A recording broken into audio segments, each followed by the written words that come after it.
Hey everyone, welcome back to On Purpose, the #1 health podcast in the world. Thanks to each and every single one of you who come back every week to listen, to learn, and to grow. Now, I'm super excited for this week's episode. It's been one that I've been waiting for a long, long time.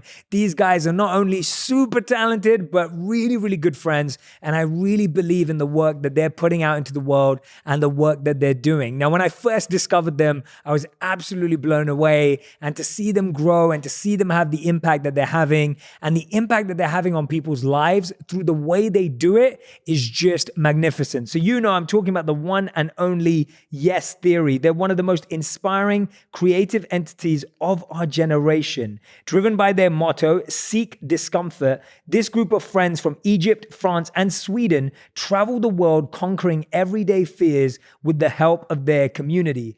Always choosing love over fear, which I absolutely love.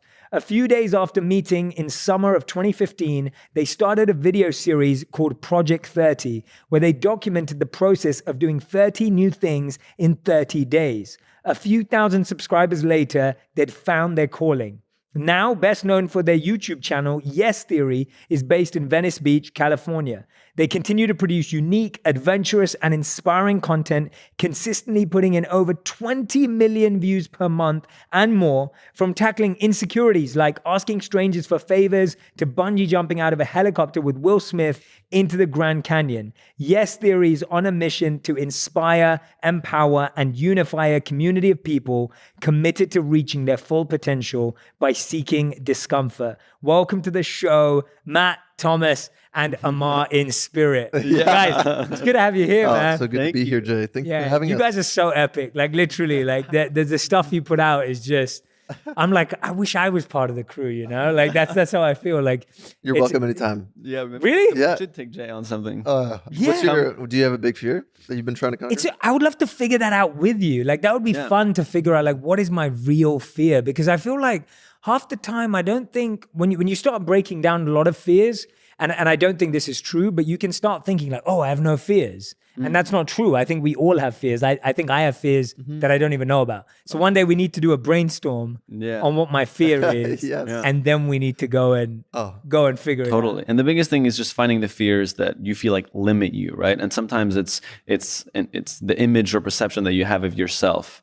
And so, you know, Matt recently tried to land a backflip, and it wasn't about the backflip. It was about how not being able to do it made him feel. Yes. And just realizing, I mean, you can probably explain this better than I can, but Yeah, well, the backflip didn't go so well. Still working on it. I'd be scared of trying to backflip.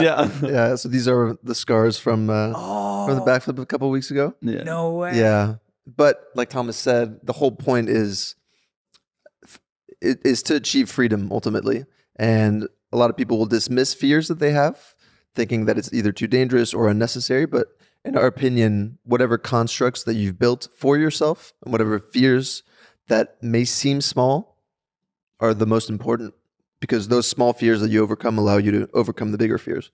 Yeah. And that's the goal. Yeah, absolutely. Yeah. Now that you've told me that they came from backflips, like, I don't think I can afford to do that. Yeah, it's tough, but I think you're gonna end up. Yeah, I'm gonna. It's just a matter of time. Mm-hmm. I think he tried to do it in 3 days, and the people who he was doing it with these professional parkour artists who were like, it took me 2 months to do this, and you know, so he put a very like slim timeline on it, and he also had a genuine fear of it. So I think with time, you'll achieve it. Parkour is something I've always wanted to be good at, man. It looks so fun cool. watching it. Yeah, it looks cool. But it's hard. But do you always, when you take on a challenge, do you do it until you can do it? Or is it just the trying that's important? Like you said, he's going to get there. Yeah. But is it about getting there and getting the result? Or is it just about, hey, I tried, I got some bruises on my face and I gave it a go? Which one's important? A line I love is, the beauty is in the attempt. And John Wooden, the coach for the UCLA basketball team, I think it was UCLA, defined success as just doing your best, leaving it all on the court. And for us, that's how we see it as well. There have been many episodes where we've completely failed, and we had given it our all, and it felt like we had won. And for us, that was the key, and that's kind of how we approach everything. We've gone after things that seemed impossible and went into it, you know, knowing that it likely wouldn't happen, but it was worth a shot. And then sometimes it actually happens. Yeah. And that's the ultimate glory. Totally. And I think you learn the most in the process, and the outcome is obviously always serves in that as well. I think, had we challenged Will Smith to bungee jump out of a helicopter and not gotten a response, I don't think we would have been like, oh, that wasn't worth it. It was still worth the shot, but the fact that it worked made us believe in the impossible. At that point, it was like, okay, now we can literally do anything. And so I think there's value in both, but not succeeding is not always the most important. Yeah. Or succeeding is not always the most important outcome. Yeah. I love what you said there, though. How fun is it when something happens in your life which you never ever imagined would be possible? Yeah. And then as soon as it's now possible, now you start actually believing in the impossible, right? Exactly. Like, so for you guys, was that moment the Will Smith bungee jump for you guys? Or was it before that when you started seeing all the audience come through? Like, what was that moment where you were just like, whoa, like we just did something that we never imagined was possible? Was it like that? And then you started to feel like, oh, now we need to think bigger and bigger and bigger. I feel like the very first moment we had a video where we signed Chelsea players to our soccer team. This was day 19 of knowing each other. So this was exactly, beginning of Project 30. And we had this idea. We found out that the Chelsea FC soccer team were staying in this hotel, and we were like, would be hilarious to like rip up a fake contract and then ask them, do you want to join our team? Because we had like a little soccer team, and we were like, it'd be amazing if they would just sign this. And then we went after it and snuck into the hotel and got them to sign, and then put it up, and it went on like Lad Bible and all these kind of like soccer pages, football pages. And dude, I know what Lad Bible is. Yeah. Okay, good. and it just like blew our minds. Like the video got like 100,000 views, but we thought we were like the biggest. Well, at the time we were getting 500 views a video, and it was mostly from friends and family. Yeah. And we were living in a 1-bedroom apartment in Montreal, completely broke, making these videos every day. And so when we uploaded that video the night, and then we went to bed, and every morning I would wake up and just check the views, because I like views. I like views. I like views a lot. And I'm gonna make a meme out of that. Yeah. I went to the video, and it had 1,000 views, and we never had 1,000 views ever. So immediately I'm like, this is crazy. And I click refresh, and it went to 3,000 views. And all of a sudden I'm in my boxers, and I get up and I shake the boys awake, and I'm like, boys, it's going viral. It just went crazy. Yeah. And it was just such a wild experience seeing this thing just gain life without you even touching it at that point, Yeah. Like virality was we had never experienced it.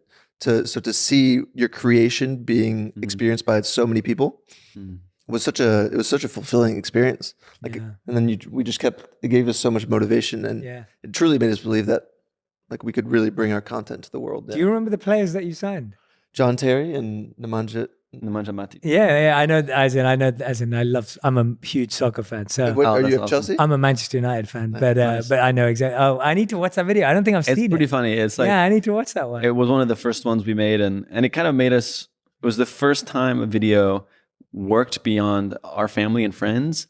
And there's just something you learn when that happens. I'm sure you experienced it too. The first time a video just stands out, you're like, whoa, wait, there's people I've never heard of before commenting on this. It's such a weird experience to have.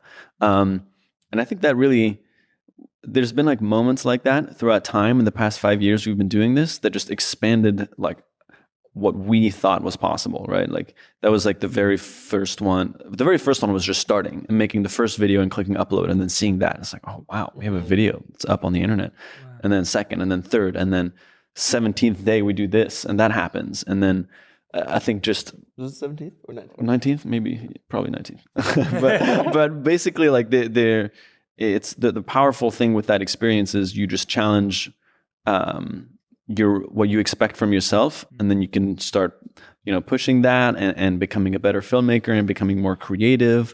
It's been an amazing journey just learning. And you learn as much from the failures as the successes, but there's just something that happens when it does work that makes you just want to push yourself even more and get excited by the challenge of filmmaking and creation and understanding how the internet functions, and also creating a piece that people really connect with is exciting, because then you're like, oh, we really hit people with this one. Like people were excited to watch this. Yeah. So absolutely. I remember when I felt that when you guys fooled the world, and I was seeing it everywhere. And then when I saw you guys did it, it was the Justin Bieber burrito thing. Mm-hmm. And I was just like, I couldn't believe it. I was so impressed because I think I already was in touch with you guys then. Yeah. I think we were already communicating. Yeah, we were. And then I remember seeing it and I was just like, oh, no way. Like, no way did they do that. So, no, you guys are genius. Like, it's not easy. Anyone who's, the way you guys do, the way you guys think about your ideas, the way you make videos, the way you build it up, the way you go, I mean, it's genius, man. It's really strong. Thank you. I want to hear about both of your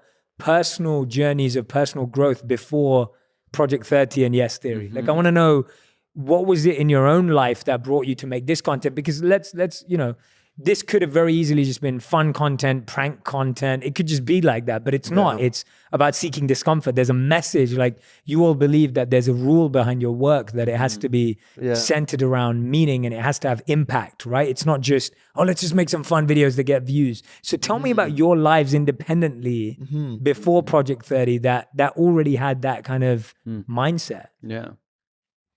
Either of you. Yeah, well, I was never really into entrepreneurship or filmmaking or any of that as a kid. I was more just into adventure with friends. And the one memory that I remember was every summer I would go to France, where I'm half French, half American. So in the summer I would go to France and my friends would stay back in the States. And while I was in France, I would come up with a list of like 20 fun ideas that my friends and I could do when we get back, whether it was like going bungee jumping or going on this road trip 3 hours away. And I would write the list and I would remember sending it to my friends and them kind of not wanting to do it and just kind of wanting to hang out in our town. And I remember how frustrating that felt to want to go to all these places and do all these things and not have people really align with it. And so I ended up in high school and my first year of college. And I love these people, but it was mostly people who wanted to kind of stay in one place and party a lot and have a good time. And I kind of got stuck in that environment, the party, like the constantly partying. And then when I was 19, after my first year in college, I went on a trip with my family to Russia. And while we were in Russia, I read Richard Branson's autobiography, Losing My Virginity. And I remember reading it, and when he was 17, Richard Branson started his first ever company. It was a student magazine. And he built it up over 3 years to be the biggest magazine for teenagers in all of the UK. And the way he described it, working with his friends in the basement, grinding every day on phone calls, like trying to convince advertisers to pay money, and how eventually after a year, he got his first advertiser, and then it grew and grew and grew. And the excitement of that was so much more thrilling than what I was doing. And I became obsessed. Like, I needed to start a company somehow. And so when I got home after the summer, when I got back to college, I kind of just quit partying. I just didn't want to go out anymore. And I just bought every entrepreneurial book that I could and just dissected everything that these guys and women were doing. And over the next 3 years in college, I tried to start several businesses with different partners. And the first few didn't really work out. But then the last one that I did was a clothing company where we would partner up with street artists from around the world, and we would give back to the homeless in their cities. And that project ended up being my biggest one at the time, and it got the attention of my university. We had a lot of students who were ambassadors. And Thomas was a student at the university, and his class did a marketing consulting thing on my company. And it was him and 3 other students who consulted for me for a semester. And I met him the first day that I met him. They had this like pitch ready for my clothing company. But the one thing that actually stuck out was a story that he told me about sneaking into a big concert like that he loved, of this artist that he loved. And his storytelling instantly captured me. And he had a small YouTube channel at the time. And I instantly went after the meeting to check out the YouTube channel. And I was just so enthralled because he was actually the first person that I'd met that had that same obsession with creating something and sacrificing everything else for it. I'd never met anyone that was willing to grind 24/7 to make something happen. And so we connected pretty much instantly. And after he told me all of his story, it was just like, yeah, let's do something together. And actually, I'll let you explain your story. That's amazing, man. Thanks for sharing that. I I hope everyone who's listening and watching can just hear themselves in that experience, because I think everything you just said, there's so much of it that we can all relate to, whether you're just lost in the partying world, or whether you feel you're wasting time, or whether you feel like maybe your current friends don't want the adventure life that you want, or, you know, all of those thoughts, but showing that when you're seeking it, you find it, you know, you find and connect with the people. So yeah, let's hear yours. Totally. No, that's super interesting. I didn't even know about that story of your, Really? of your friends. Yeah, I didn't know that. I way feel like every to time we whip do it the out. podcast, you find out. Yeah, that's really great. For me, it was kind of interesting. I grew up in a family where my dad and all my uncles were all entrepreneurs. So my grandfather had moved from Sweden to France for a job at Tetra Pak, and when he was 50, he got fired. And my dad and all his older brothers basically saw their dad go from being like this super like popular, successful guy to being somebody who just didn't have a job anymore for several years. And it just planted this seed in all of them that they never wanted to work for somebody else. Wow. And so I grew up in a very like, that was like the narrative, you know, in my family, just like work for yourself, like create something on your own. And I never knew really what I wanted to do. Like growing up as a teenager in France, I was like, okay, well, you know, figure that out eventually, I guess. And I kind of ended up pursuing the path of traditional entrepreneurship. Going into tech was like the big thing in 2000, you know, or 2011, 2012, when I was kind of starting college. And so did that for a while. And in one of my entrepreneurship classes, one of my teacher started his class with, is it worth it to go to the Louvre in Paris, the museum? Yeah. And I was so confused. I'm like, I thought we were an entrepreneurship class. Why are we talking about this museum? And his eventual point was that when you go to a museum far away and you put yourself in an environment that's so different from anything you've experienced before, you kind of transcend your previous perception of reality to some extent, right? Like it's not just about going to see the Mona Lisa, it's about the smell, it's about the people that you run into, it's about the restaurant or the cafe you were at right before. It's about taking a plane and stepping off and being somewhere completely different. All of these emotions and experiences kind of expand your brain, and you make new connections, right? And maybe, you know, you thought you were going to see the Mona Lisa, but it's actually the thing right behind it that you were, you know, blown away by. And that's the beauty of doing something where you get out of your comfort zone. And it can actually be an amazing tool for creativity, for fulfillment, for adventure. It just felt like an unlimited amounts of positive things can happen with that. And I was kind of sitting in that class, and it just really struck with me. I feel like everybody walked out of that class and just moved on. And I was like, I have to talk to the teacher more. This just blew my mind. Like I had never really realized that you can consciously seek to get out of your comfort zone to gain value. And so it just kind of like planted a seed in my mind. And like 8 months later, I was making these videos, and initially it was like comedy skits, which were like fine and fun to make about like my experience in college. But I just wanted more purpose. And I wanted something that could also give me purpose in the journey. Not just like, okay, these skits are great, but I want something where like more grounded in reality. And so that was around the time I met Matt, and he showed me this show on MTV called The Buried Life, which was about these 4 guys crossing off 100 things they've off their bucket list and helping somebody else do the same. And immediately it just connected. Like we were blown away. And I was just felt so inspired by this concept. And they had actually stopped making episodes anymore. And it just felt like such a shame. I was like, this is the best show I've ever seen in my life. And so around that time, kind of ended up simmering. Matt and I were brainstorming a lot of ideas on like, what could we do? And then the idea of doing 30 things that we had never done before in 30 days and making a video about it every single day came up. And then that was kind of like the birth of Yes Theory. You originally wanted to be what, 100? Yeah, I was like, I can do it every day for a year. And like, and I woke up in the middle of the night and I told my roommate, and he was like, you can't do a video every day for a year. Like that's ludicrous. Yeah. He was like, you should do something smaller, like a week or something. And a week just didn't feel like, what am I going to get out of a week? But a month felt like the perfect timeline for that. Yeah. And luckily we met Amar in that exact period as well. He had snuck into my best friend's going away party. Yeah. And I just told him about this. I'm like, I don't know. This summer, I'm just going to do this thing. I'm like working on the side to make money right now and blah, blah, blah. And then a few days later he met Matt, and it was just like love at first sight, basically.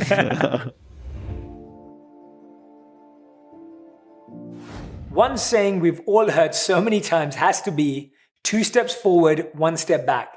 To me, I see it as you're still making progress, but there are obstacles that are slowing you down. I believe this applies so much to our health. Many people are sure to only eat organic, high quality, high nutritious foods. But when you ask them if their home cleaning products are safe, most would say, I don't know, or I think so. Again, you don't know what you don't know, and that's why I love sharing what Grove Collaborative is committed to. Many of the all-purpose cleaners you used growing up are full of harmful chemicals that have been linked to everything from respiratory problems to cancer. You don't need toxins to have a clean home, and that's where Grove Collaborative comes in.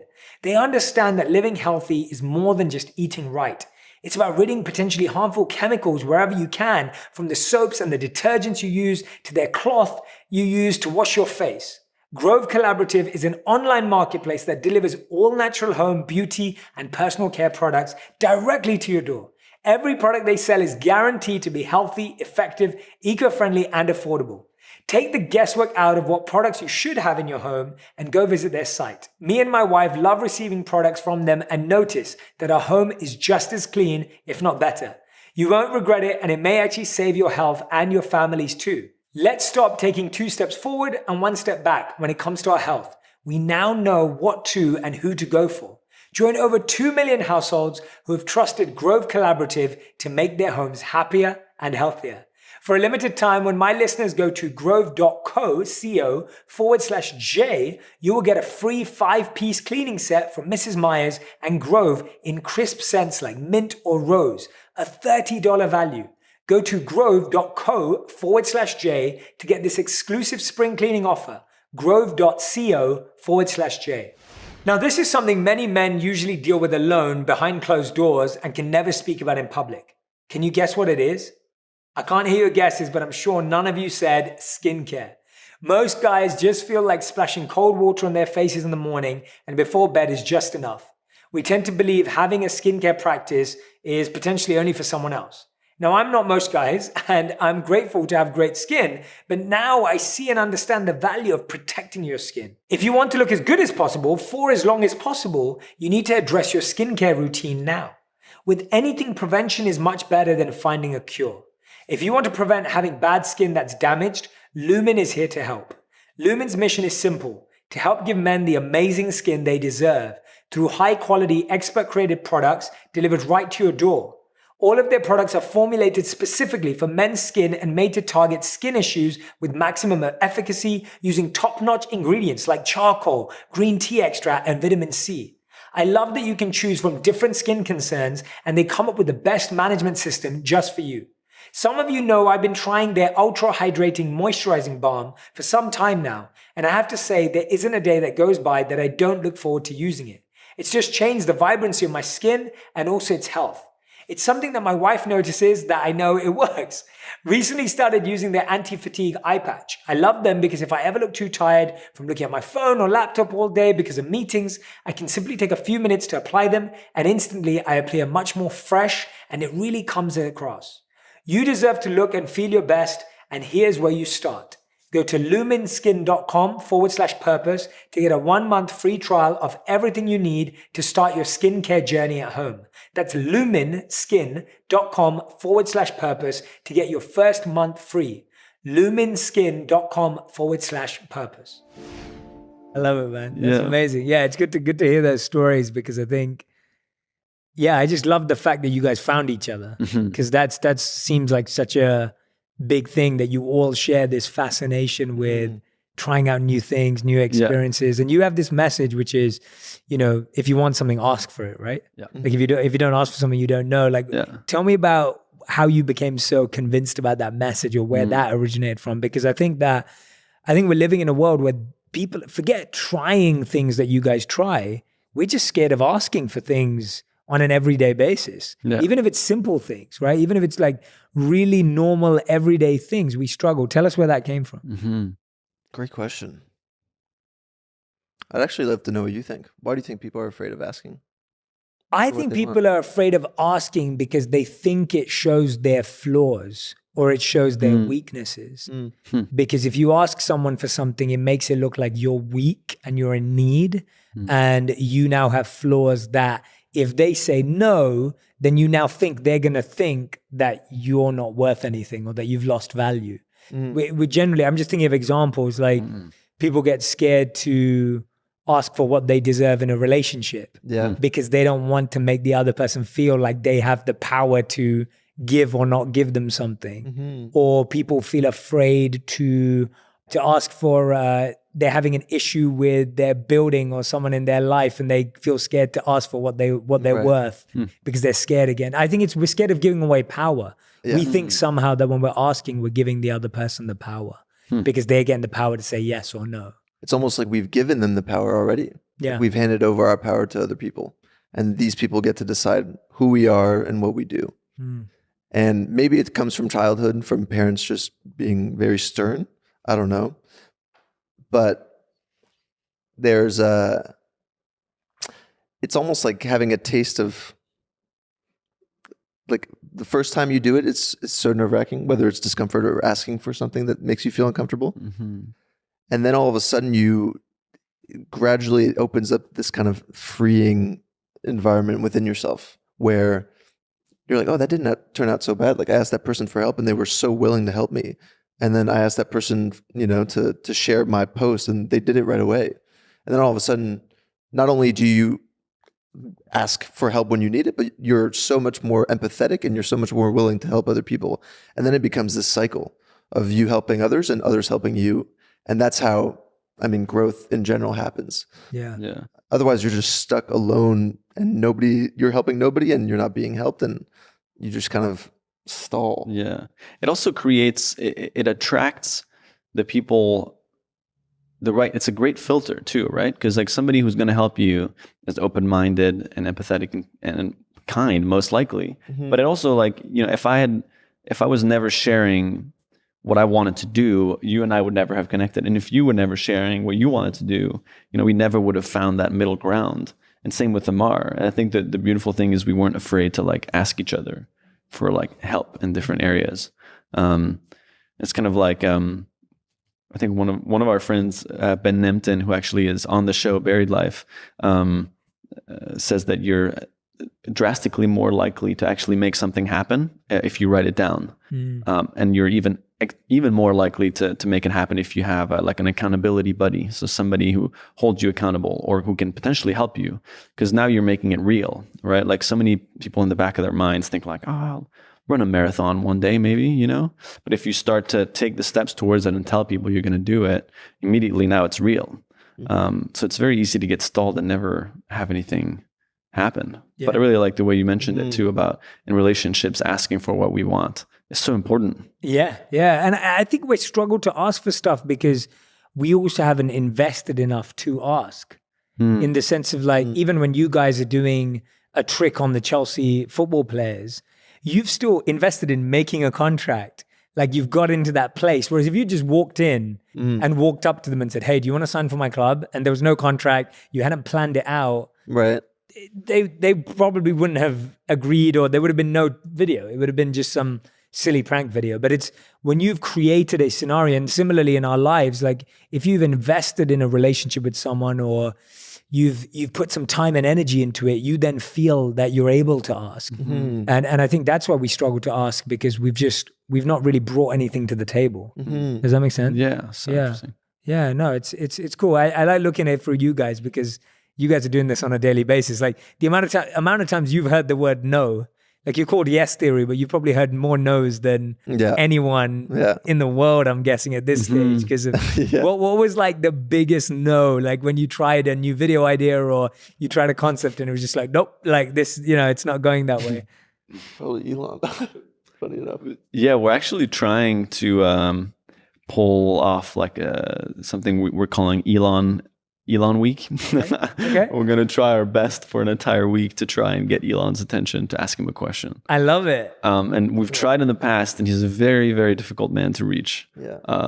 So that's probably been one of the biggest. It's not even a no; it's a non-answer. Yeah. If anyone can do it, you guys can do it. I think we're gonna pull it off. I think we're gonna pull it off. I think you will pull it off. Yeah, I could see it. Elon Week sounds cool. Yeah, I want to help out. Yeah, that's great. That's cool. But there's actually one that I was thinking that was so funny, because we walked out and we just didn't have the right energy. We had this idea of trying to convince a stranger to come shark diving with us. Do you remember that day when we went out? And it was just such a brutal day of like, we walked out and we were already a little tired and not in the best headspace. Because you gotta like, and I'm sure you can relate to this, but like you will pull in the energy that you project. And so if you walk out and you're in a bad mood and you're kind of awkward when you're asking, the reactions you're going to get back are going to be terrible. And we were just, people were like roasting us for asking them. And he was just bringing us down and down and down. And we just eventually just after 30 minutes of trying, which usually we try for like hours, after 30 minutes, we just like, let's just drive home. Yeah. Let's just not even keep going. Like there's no way we're convincing somebody today. And sometimes you just have to accept that that's what it is, right? Like not every single time will work. But we learned something that day, right? That we carried over, and the next time we were better. But and again, it's the filter. We're so thankful for the no's. Because if that person would said a maybe and it was a yes, it just wouldn't have worked. We want the enthusiastic hell yes. No questions asked. Like the people that have said yes to us in the past, whether it was going on a first date across the world or going, there's so many. Yeah, there's a lot. Yeah. They've never gone into detail of what the thing includes, whether it's safe, etc. They're like, that sounds amazing. I'm down. And these people have ended up being our friends over the last 5 years. Like they're people we stay in touch with for that reason. It's that spirit that we're looking for in people. Absolutely. Almost like this like childlike excitement and enthusiasm, that's what we live for. Yeah. And what's interesting is we try and make sure they don't know like that we have a YouTube channel and all these things because we want the yes to be as pure as possible from a place of genuine spontaneity and excitement for adventure.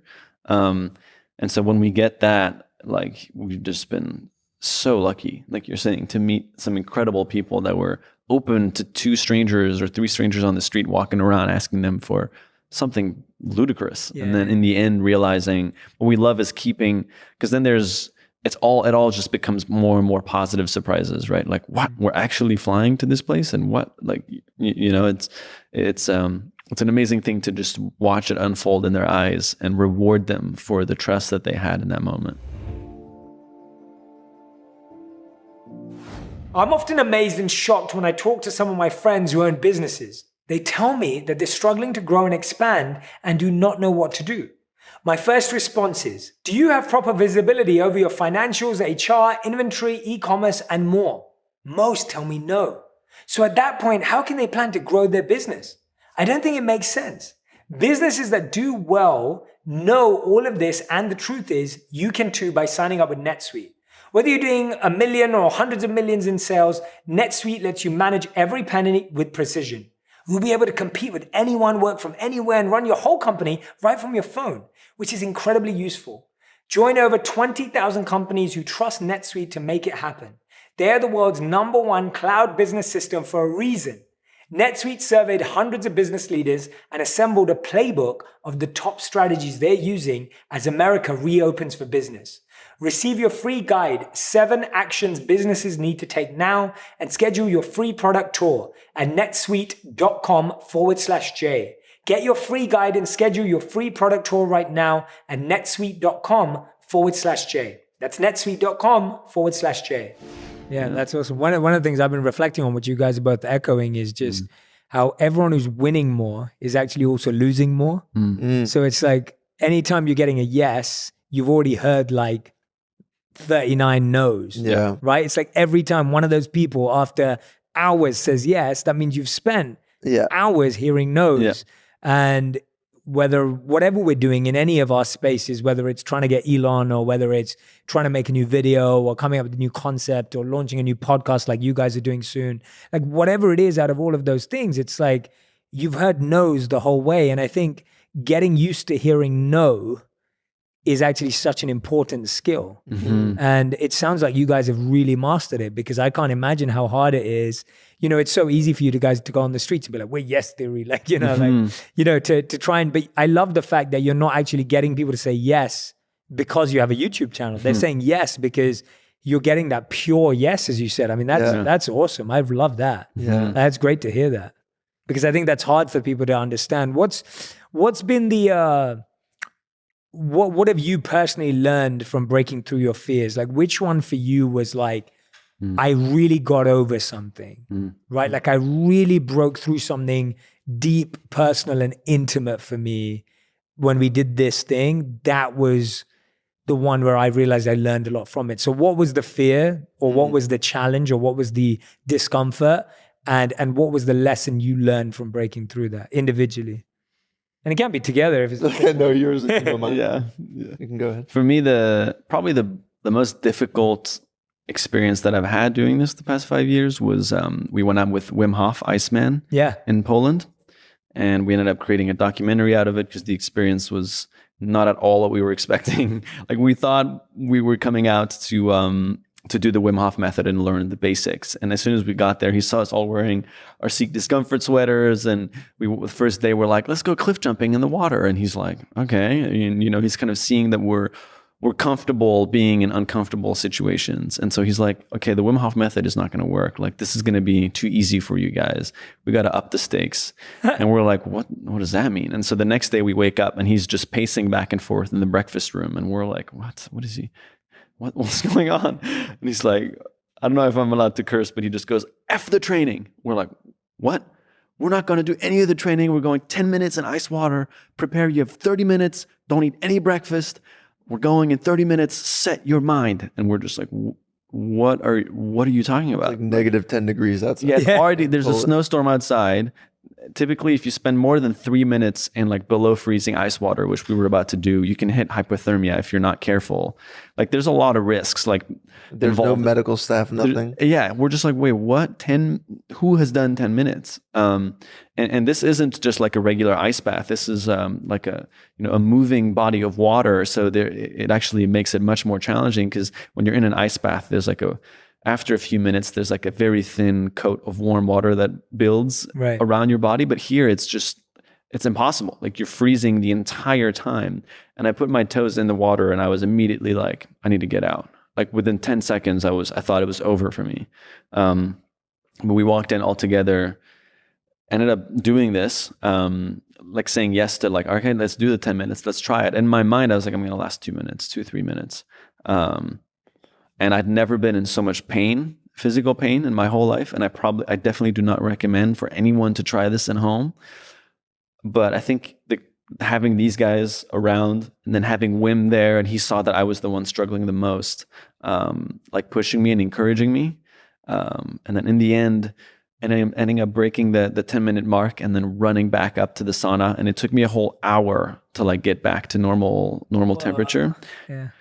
Was one of the, like, I have a very like rational clock that ticks, in my brain that goes, okay, it's enough. Like, I got injured pretty hard when I was 18. I developed like these chronic injuries from sports. And so I've been always super careful with not pushing myself physically too much. Like, if I go on a run and I start to feel my ankle weird, I'm like, okay, I'm done. I'm walking back now. And this was like, within a minute, I thought it was over. And, so I didn't only push what I thought my physical ability was, but also my own perception of when I'm supposed to stop.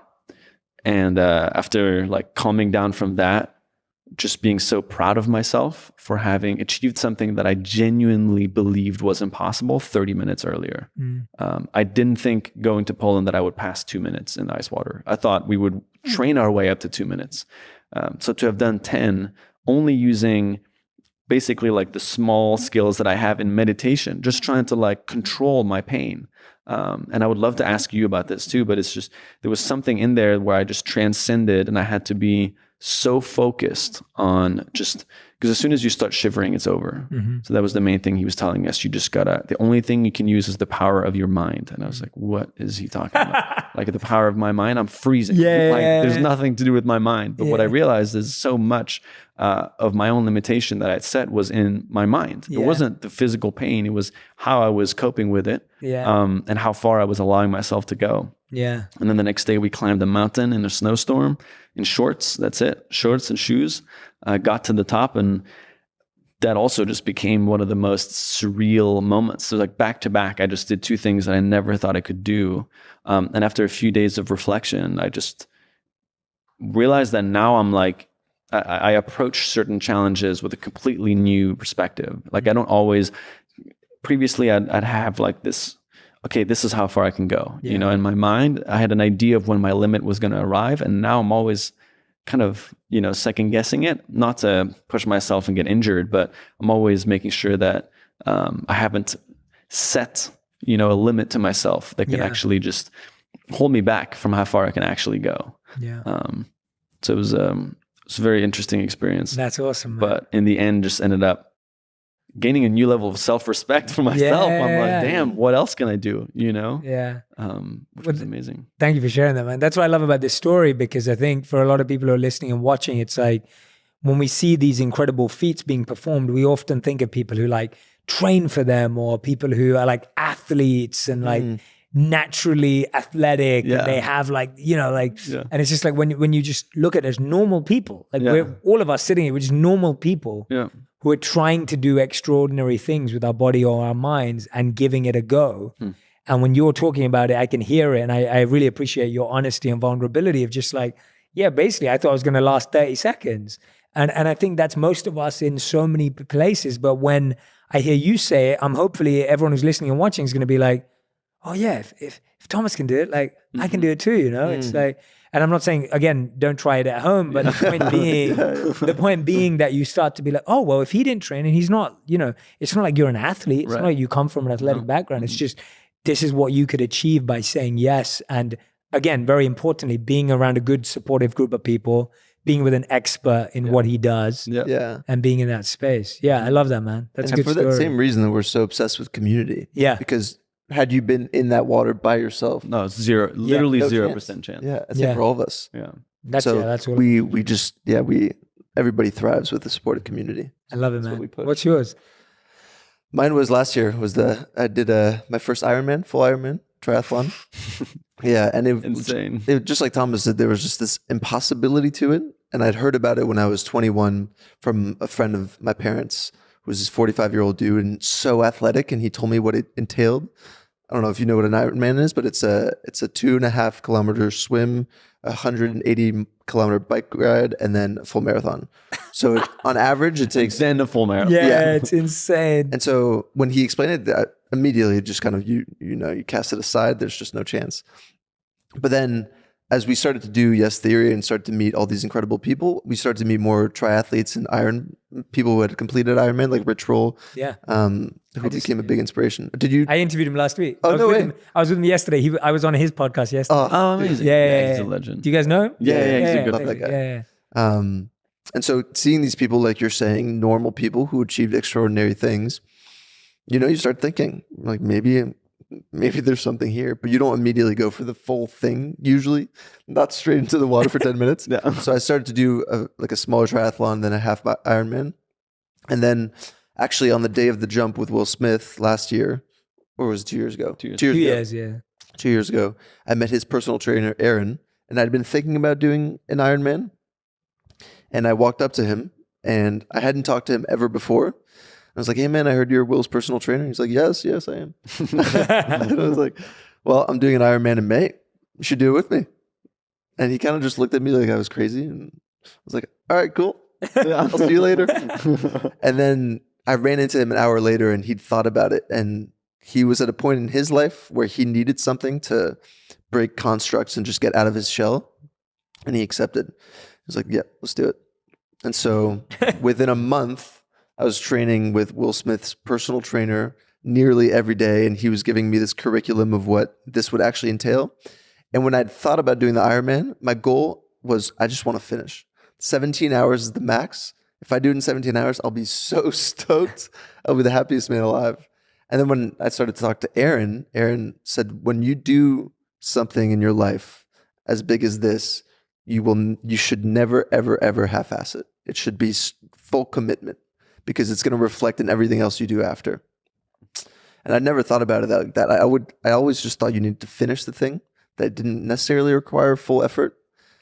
But he explained that the reward is in the practice. It's not in the result. And so for 8 months, this man just grinded me down.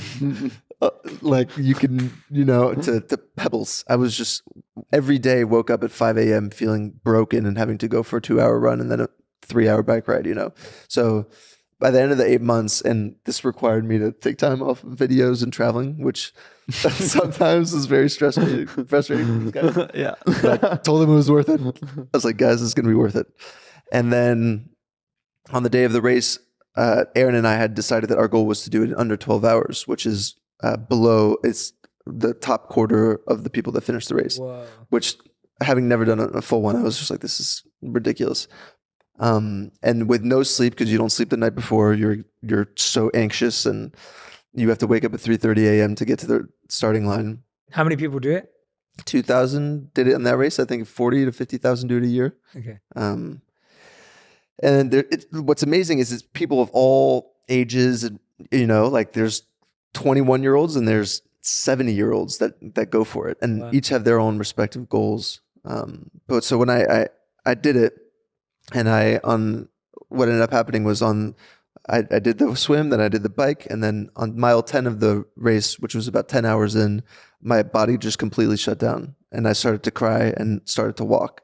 And after 8 months of training, I was so mad at my body. I was like, how could you do this to me? And then as I was walking, and other people around you are collapsing as well, so you're like, I guess I can just give up here. What is it? 16 more miles to go. There's just no freaking chance. And then I actually thought about Amar, who had done a marathon without training the year before. And he told me that halfway through the race, the same thing happened. And that he decided that every mile from that point on, he would dedicate to somebody that he loved, and he would imagine them running by his side. Wow. And so remembering that, and remembering everything Aaron had taught me, I slowly started to get back up and slowly started to run. And every single mile was, first I imagined my brother, then I imagined Thomas, I imagined my parents, I imagined my friend Steve, I imagined all these people who especially supported me the last 8 months. And like, I'm crying and I'm running and I'm just full of sweat, and people are just dying next to me, like giving up. And I just have these people in my mind, and I refuse to think of anything else. And what's wild is if you look at the time, I actually speed up the second half of the race faster than I was the first half. So these guys were tracking me, and when I was hitting that mile, they were like, oh God, he's stopping. And then they were like, oh, wait, what's, he's picking it back up. And it was because of that community. And so on the last mile, by that point, I'm just completely ruined. These guys came for the last mile and ran it with me by my side. And by the end, there's just nothing left. And the video at the end is just me collapsing in Amar's arms, and then these guys' arms. And it was just and I finished in 11 hours and 57 minutes. So 3 minutes below the 12-hour mark that I'd aimed for. And it was the first time in my life that I felt like a winner. For so long, forever, I was just riddled with self-doubt. It was like, I'm not a winner, and I have to, even through Yes Theory, it was like, like it was motivated by self-doubt to prove to myself. But it was me. Like, I had to prove this was just me. And yes, with the support of the community, but it's all in my mind. And to be able to hit your goal under 12 hours and see it visually, and physically has, completely profoundly changed my life. After we went to dinner, I went to dinner with Aaron, and I hadn't really thought about the whole thing. I was just happy it was over. And he walks up to me, and by this point, he's like my best friend and my partner, he's just my guy. And he just pats me on the shoulder, and he's like, hey buddy, just so you know, those 3 minutes are going to change the rest of your life. And I just, stood in silence. I was like, wow. And it's been 8 months since that day, and so many parts of my life have changed because of it.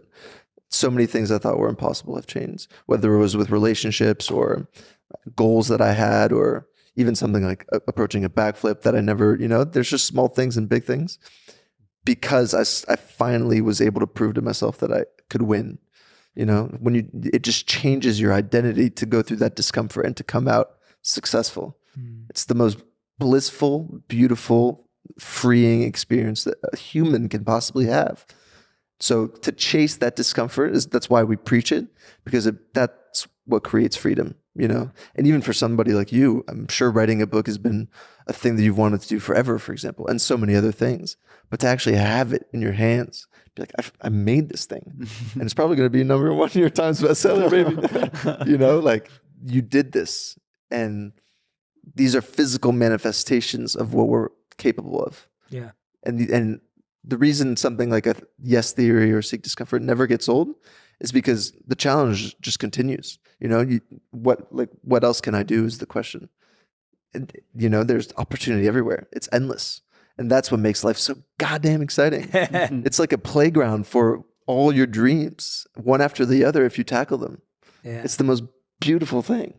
And that's like our fuel, you know? Yeah. Yeah. That's a great story, man. That's Thank you. beautiful hearing it from your mouth in that way. It's like, it's like I was there with you, you know, when I was hearing you say that, I really felt like I was there with you. And I love that the fears are different. What you find easy or hard is different. Like, you know, as humanity, like we all find certain things really easy and simple and natural and effortless. And there are certain things that we find hard, and it's different for different people. Yeah. And we don't have the same challenges, and we don't feel the same discomfort. Like for some people, 100%. Sitting in cold is easy. And for some people, sitting in heat is hard. And for some people, you know, whatever it is, it's different. And I think it's wonderful that you all like let yourselves, you gave him 8 months off from making videos to go and test this. And you know, you had a different test. And this may be because when I hear you guys talk about this, there's camaraderie, there's friendship, there's brotherhood, like there's respect. Like when I hear you all sharing the stories today, and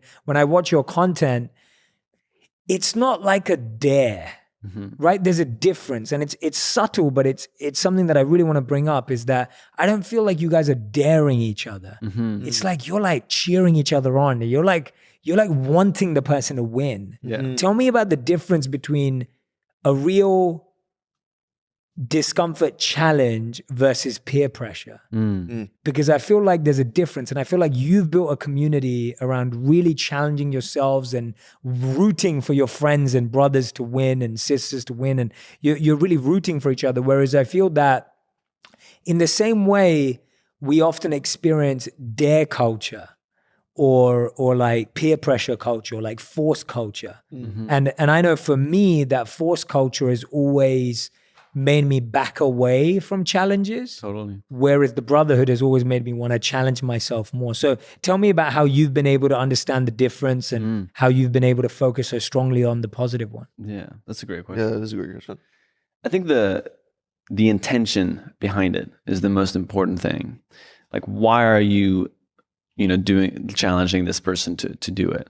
Because if it comes from a place of like, okay, I'm going to humiliate this person, or I'm going to, put them in a position that's going to make them feel really bad about themselves, like that's terrible. You know what I mean? Like, or if you're doing it only because you think this might get views, or, if you're doing going down a cart and, in a staircase just because you think it's whatever, it's, that never sits well. Whereas if you're like, okay, I'm going to give my friend 5 minutes to prepare for a stand-up set and sign him up without him knowing, that's a whole different thing, because it's coming from a place of, yes, there's an element of cheekiness, but it's also like a belief that doing this is something that has an element of growth. Like being up and bombing and then coming back down is an experience that is in the moment painful and not great, but in the end, you've now experienced what it is to not do great. And then from there, like literally anything else on stage is not going to feel as bad as whatever that was. There is always something to learn there. And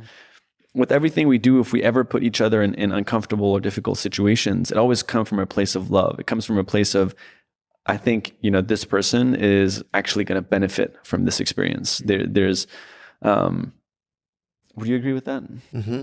It's the intention. So was it loving when you sent me to Miami to take the world's longest bus ride? Yeah. Was that love? So I booked a ticket for him and his brother. Yeah. And then 2 of our British friends to take the longest bus ride in America. Yeah. On a Greyhound. Yeah. Yeah, that wasn't love. It didn't feel like love. Yeah. But it turned out to be an amazing bonding experience for you and those 3 guys. And then you also got to see the country that you're from in a completely new lens, right? I remember your brother came back and he was like, that was actually really cool. Which is, there's always an unexpected thing that happens, a magic that kind of comes to play when you put yourself in that kind of situation. And Yeah, I mean, we sent Amar to Czechoslovakia with blindfolds on when we were in Europe, and he had to figure out his way back with $0. He didn't know what country he was in. He didn't know what country he was in. Slovakia, I think it was. How did he do Slovakia. that? Yeah. So first thing, he walked up to people and asked, like, what country am I in? And people were so confused. They were like, what do you mean, what country are you in? How did you get here? And he's got a blindfold on. No, so he was able to take it off. He's allowed to take it off. Okay. Yeah. He took it off. That we took him there blindfolded, so he didn't know where he was. Sure. And then eventually just ended up meeting a few younger people that thought what he just was doing was hilarious. And then they actually ended up hanging out with them on their farm and got like a haircut. And then eventually got like a couple of euros to take a bus to the border and then another bus. And he kind of just like figured his way back. Who paid for his flight? No, so we were in a neighboring country. So yeah, he had there was a few 3 or 4 connecting buses that he could take, but he also didn't know how that would work. So first he had to because he didn't have his phone either. He didn't have internet. So, but in the end, like he ended up meeting these locals in Slovakia. Like he never would have experienced that otherwise in his life. And there's just, when you're put in those situations, he also knows that we're coming from a place of love, right? We're not trying to humiliate him or make him look bad. We're trying to put him in a situation where he just gets an extremely authentic travel experience and like a survival challenge to be like, now I know that if I'm in a country where I don't speak the language, I don't even know where I am, I can get back to where I came from, which is also a very humbling experience to have. So that's always what it is. Yeah. There's a lot of love, I can tell. Yeah, because we don't ever want any of us to be in serious harm, right? Like when we were in that ice water, or when Matt is running the Ironman, like we're in 100% support of each other, and we never want to. It's never like, push yourself in a way that could harm you. Like we're always very cautious of making sure we balance that line of, okay, when is too far? And it's almost become an instinctual thing now where we just know and we can feel, okay, just let's just stop. Let's just not do it. Yeah. And it is a fine line to know where the limit is. But I think now we're good friends and we've spent enough time with each other and also with other people in moments of discomfort and of fear to know when it's time to okay, it's probably gone enough. No, it's nice to hear it. And I think it's an important message because I think it's, I think from an immature standpoint, everyone can get very carried away with dare culture, but the way I wanted to hear you guys talk about it because it's never come across that way. And that's why there are times when I would shy away from a challenge when I feel it's coming from a competitive comparison place, as opposed to when I feel it's coming from a compassionate, loving, let's kind of do this space, and it's really interesting to just see how things have changed. You guys remind me of so many things. When you talk about this bus journey, I did this. I talk about it in my book, Think Like a Monk. I talk about, it was between 48, I can't even remember how long it was, but it was definitely between 48 to 72 hour train journey in India. Wow. So it's from like Mumbai to South India. So it's a long journey all the way across basically a lot of India. And because we were monks, we traveled like third class, like meaning like you're traveling on the cheapest economy level ticket on a train. And the trains in India, like there are people who pay for tickets and then there are people who just jump on and ride as long as they can. So you've got like us sitting on seats, but you're now sitting next to 3 other people who have not paid for that seat. And there are all these people on the floors and like it's crowded, like it's packed. Wow. Like there's no space and you're trying to breathe. And then you go to the toilet, which is literally just like, I mean, you can imagine it already. So I remember like not eating for 2 days because I just didn't want to use the restroom. Like that was the reason. Like, there's no other reason. It's just like crap. But it's like having done that and having pushed it. And it's funny because we were with one of the senior monks and I was telling him, I was like, I'm not sure I can meditate here either. Like maybe I'll wait till, we get off at the other side and I'll catch up on my meditation. And he goes, and I remember him saying to me, he goes, do you think the time of death is going to be peaceful? And I was like, no. And he goes, well, then you should meditate right now if you want to meditate at the time of death. But I was like, what? He was just like, you can't wait for peace to meditate. Like you should, if you can meditate in this, then you'll be able to meditate anywhere. Wow. And it was just, it was like a really forceful lesson of like, oh yeah, that's what meditation's for, right? Like not waiting for peace, but find peace within chaos. And so, yeah, anyway, we'll have to do a separate one where I get to share some Is there, did you have what was the most challenging experience you had when you were a monk? Was there a moment where you like really pushed past your limit, but you didn't think you were going to be able to do it? Yeah, loads. I mean, there's stuff like, you know, when you're meditating for 8 hours at a time, that's really hard because, and it's almost more, it starts off physically hard because it's sitting in the same place, right? For 8 hours. It's dealing with the fact that there might be a mosquito biting you. It might be really hot outside, right? The sun in India is really hot. The times are changing around you. You've got ants everywhere. You know, you've got all these things going on. So it starts off being like a physical pain. And then it's almost like when you realize, like you said, with the cold, in the same way, you can't, as soon as you start shivering or as soon as I start itching and scratching myself, like meditation's over. And now you're just lost in the physical. But as soon as you go inward, you're now dealing with all the noise up here. Yeah. So now it's all like the self-doubt. Now it's like the constant conversation, the noise of opinions, the noise of all the ego coming up, humiliation, all the questioning. So you're now lost in this mental space. Yeah. And like all the kind of like every piece of self-doubt, every question you've ever been asked, all the mistakes you've made, everything just comes to the fore. And now you're dealing with that. Yeah. And then you have to go beyond that to finally reach a space of quiet. So it's much more of a subtle internal battle as opposed to an external pain, which I think all of it is. Like even hearing you say that, like, it's funny, our teachers used to say that whenever you get stuck in meditation, you should meditate and pray for those who are in need. So you would think of someone who needs that extra hour of your meditation and you would dedicate that extra hour or half an hour of your meditation to that person because that compassion would pull you through. Even if you weren't doing it for yourself, when you felt you were doing it for someone else, you could break through. So hearing you say that was super powerful. Like, so for me, it was more like having to break through that noise and really being able to silence and quiet the mind. Fasting was really tough. Like, I don't know if you guys have tried any fasts, but when we would do like no food and no water for 3 days in a row. No water either. Yeah, no water either. Like that kind of stuff was really tough. While having to meditate. Yeah, and you can't sleep. Like you can sleep normal hours that you sleep, but you can't sleep during the day to avoid being awake. And so stuff like that was, that's when I started to fast, because I was like, you can't live without food. Like, you know, that feeling of water.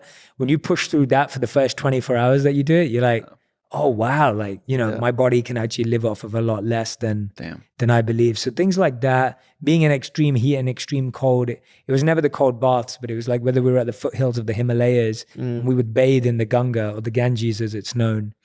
And up there it's freezing. Like, you know, it's just, it's not nearly at the source of where it comes from. So yeah, those kind of experience, similar to yours, but not in the same, you know, for us, it was spiritually motivated from the point of view of there was some spiritual purification. It was all about cleansing and purifying the mind and breaking the doubts that we have in the mind. So similar to the way you guys are saying it, but do you ever, this is kind of a weird question, but do you ever miss that focus? Like, do you ever, because now you're doing so much, you have all these things happening, you live in Los Angeles, which is probably the noisiest city in the entire world for all these things happening.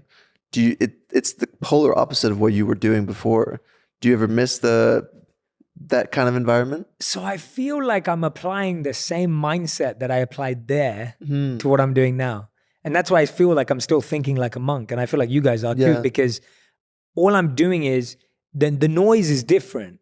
The challenge is different, but the mindset needed is the same, right? It's like taking that same mindset of how do we not get distracted in the noise? How do you not get carried away? How do you not get lost in what's happening here? So I feel like I'm using that toolkit, and I have to constantly sharpen that toolkit and get better at it. But I kind of love being challenged the same way as what you said. Like, it's a different challenge. It's a new challenge. And now the challenge is far more mental and subtle and almost less gross and physical, but it's still there, and I enjoy that. I think I thrive off of that as well. It's just that the challenge is not as tangible anymore. It's not necessarily breakthroughing a number of days or a number of minutes, but it's like breaking through like your ego, which is which is really hard and painful to look at. Yeah. It's a tough one. So it's that kind of, it's that kind of challenge. So no, I feel, oh, sorry, man. I just feel like, I feel like it's a different challenge. Yeah. Do I miss, I go back and stay with the monks again every year. So I still do that every December and January. Me and my wife go back and we spend 2 to 3 weeks meditating again for long amounts of time and with the monks and everything. So I kind of get to relive it. And I feel like the challenges I have now make me more grateful for those experiences. Yeah. So yeah. Yeah. It's amazing. You have more experience with that stuff than all of Los Angeles, actually. Yeah. And so do you with everything you've done. Okay, that's good. I can talk to you guys for hours. I know you guys have got to leave soon. So I feel like we need to do a part 2 as well. Yeah, that would be This has great. been amazing. Oh, yeah. Like I have learned so much from you guys. I already respected you guys like up here, and now my respect for you guys has just gone through the roof. Like I already was in love with you guys, and now I'm like more in love with you guys. And it's like you're special, man. Like I love what you guys are doing. Like and I love how genuine, sincere, and deep you guys are about it. Like I think that's what I love about it the most. That your intention is so good, and that's why so many people are in love with you guys. We picked out this fan comment and appreciation. I'm sure you get tons of these, but we picked this out because I wanted to share it with you. So these guys were one of the main reasons I overcame depression and anxiety a few months ago. I suppose my story relates most to what Thomas was saying at the end, that yes theory is not about quitting your job or dropping everything, but just about making time to do things that take you out of your comfort zone. I mean, how does it feel when you hear people breaking through like depression and anxiety? And I'm sure you've had, all sorts of feedback. Like, how does that feel when you hear that? Relatable, because we struggled with both of those things a lot. And the reason we're so obsessed with the message is because it's been a path for us as well. So I see myself in a message like that completely, When we first met, we were anxious messes trying to figure out life, and we still struggle with anxiety, and obviously meditation helps, being around people like you helps, and discomfort helps. And that's why a person like that not only benefits from, the content and watching us, but from the community that they create around themselves. And the only reason we've been able to do what we do and grow as people is because of, our community. So it's every single time it's just like, damn, that's me too. I'm, we're in this together, baby. Yeah, absolutely. Yeah. And it's an amazing byproduct of what it is that we're creating. And we're so grateful that we're making videos that can touch people in that way. Because as Matt said, like anxiety has been something we've struggled with, and Amar struggled with depression. So to be able to give people something that gets them out of that headspace, or at least makes them realize that it's possible, is the most rewarding part of everything that we do. And do you feel that your service is also your antidote to that depression and anxiety? Absolutely. Like, do you feel like what you're doing is what helps you get through it? Or what are you guys using to, apart from meditation or being around the right people, what else are you guys doing to get through that yourself? I think other than the classic, exercise, therapy, all that. Which is all important stuff. Yeah.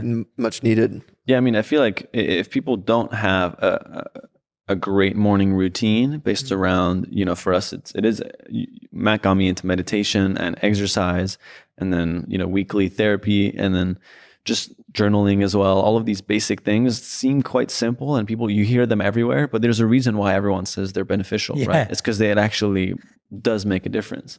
So for me, like giving myself time in the morning to do it too. So I'm not just rushing it to be like, okay, I'm going to meditate 5 minutes and then exercise 20 minutes, but rather like being intentional with it has made a big difference. I think honestly challenging who you think you are, like finding ways to challenge these constructs that you've built in your head.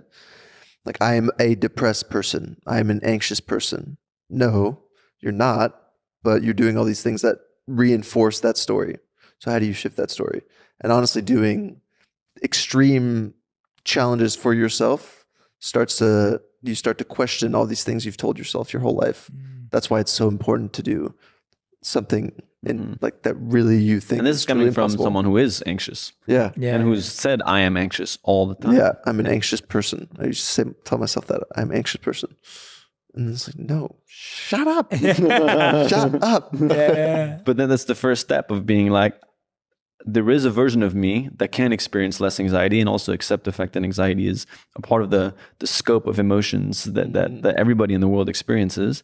And if, with intention, create the right habits to limit that, then you can actually end up on the other side feeling much more fulfilled and calm and grateful every single day. Yeah. So, Nice. Yeah. Amazing, man. You guys are brilliant. I could dive into so much more. We definitely have to do a part 2, but we end every podcast with 2 segments, fill in the blanks and the fast 5. So we're going to start with fill in the blanks. So each of you get a chance to just fill in the sentence. So Amazing. Content creators are? I'd say winging it. Winging it. Yeah. Like everybody else. I guess so. Yeah. Okay, nice. Good answer. All right. The internet is, either of you can go. Messy and beautiful was what I thought at the same Beautiful time. disaster. Yeah. Okay. Seeking discomfort doesn't mean Recklessness. I would agree with that. Okay. Yes theory at its core helps people Become free. And connected. Nice. What impresses me most about humans is their ability to Overcome challenges. Redefine themselves. Awesome. I always say no to First one I thought it was pointless parties. That's a great one. Yeah. Definitely no to pointless parties and no to anyone who doesn't make you feel free. Nice. Change your life by saying yes to small things like Cold showers. We did a lot of those. Yeah. And journaling. That's the new one for me. Nice. Yeah. Journaling's huge, Yeah. man. Yeah, that's awesome. Okay. You can choose love over fear by Being kind when it isn't convenient. Realizing that it's a choice. Nice. Amazing. That was good, guys. Fill in the blanks. Okay, these are your fast 5. So these are fast 5, rapid fire, quick fire answers. Okay. Okay, the last kind thing you've done for a stranger. I'm guessing you guys do loads. There was a homeless guy sitting on the side of the street, and I wasn't going to stop. I biked past him, and then his cart fell on the side of the road. I was just like, and my instinct was I'm too busy. I got to go do my thing. And then I turned around and I asked him if he needed help, and he was like, yes, please. Like immediately he was like, thank you. He couldn't lift it himself. Yeah. So I just helped him get up, and then I saw he was walking to Subway, so I just offered to buy him the dinner, and he was just super grateful, and I came seconds away from just talking my way out of it, but very glad that I did. Awesome, bro. Matt? Yeah. Our most recent thing that we did as a group was renovating in a lady's house her backyard, that we met because someone said that she was the kindest person that they'd met. So that felt really good. Is that video out yet? Yeah. Oh, nice. Okay, I need to check that out. Okay, we'll get everyone to watch that. What have you been chasing in your life that you no longer pursue? What's been something that you've been like chasing that you now realize you're not chasing anymore? Matt, your face. At least something that I'm trying to pursue less is too much weight on approval of others, but trying to always check myself. Am I doing this for myself in a place of growth, or am I doing it because I want somebody else to think that I'm something that I'm not? Yeah. I'm trying to pursue less of catastrophizing. It's not the end of the world if certain things don't go right sometimes. Yeah, for sure. Yeah. All right, cool. As an anxious man, I can relate. The third one, the one video you'd love my audience to watch and why? One of your videos that you'd love my audience to go check out after listening to this interview. I think the 2 that we mentioned, Iron Man and the Wim Hof documentary. Yeah, those are great. Yeah, we're very proud of those. Great. All right, guys, make sure you go check those out. I say. Question number 4. If you could create a law for everyone in the world to follow, what would it be? That's an amazing question. I got it from my good friend Drama. You know Drama? Yeah. Yeah. So he asked me a similar question. So we adapted it. I would say like doing a random act of kindness on a weekly basis, like getting out of your way to help a complete stranger or maybe someone in your family or friend without them needing to ask you for help, just offering it. or trying to, get one step ahead and seeing that you can offer a hand. Nice. Yeah. That's a good one. To tell someone something you're afraid of. Interesting. Wow. Genuinely afraid of. Yeah. That's a unique one for sure. Nice. All right. Fifth and final question. What was your biggest lesson personally from the last 12 months? The biggest lesson you've learned in the last 12 months? For me, it's perspective. I've been thinking about it a lot especially the past few weeks. Just I'm in control of how I see a situation, and I can be extremely upset or, feel defeated from a failure, or I can decide to see it as a learning lesson. Something that I love recently is life doesn't happen to you, it happens for you. I'm sure you've heard that quote before. Good one. And just having that perspective and always reminding myself of that has been such a life-changing lesson. I think the lesson for me is, and I think you both, because you've been in longer relationships than I have, especially you, Jay. But the advice somebody recently gave me is when you're especially starting to see someone that you're interested in, that it's never supposed to feel hard, that it should actually feel, whether it's a friend or somebody you're dating, it should feel very easy and very open. And I think I've always had this common misconception that it's supposed to be this difficult romantic struggle or whatever. But I think, now I don't know, I've kind of realized after struggling with many different kinds of relationships that the best ones are actually the easiest, where you feel the most comfortable with the person. Yeah.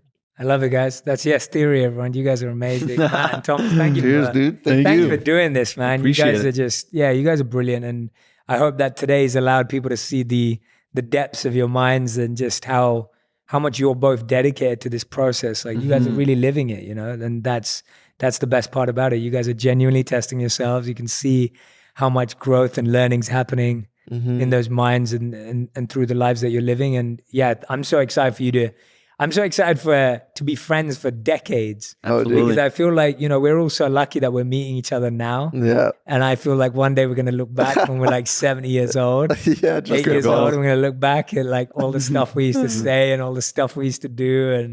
And it's going to be fun to be able to live that life together, it's going to be exciting.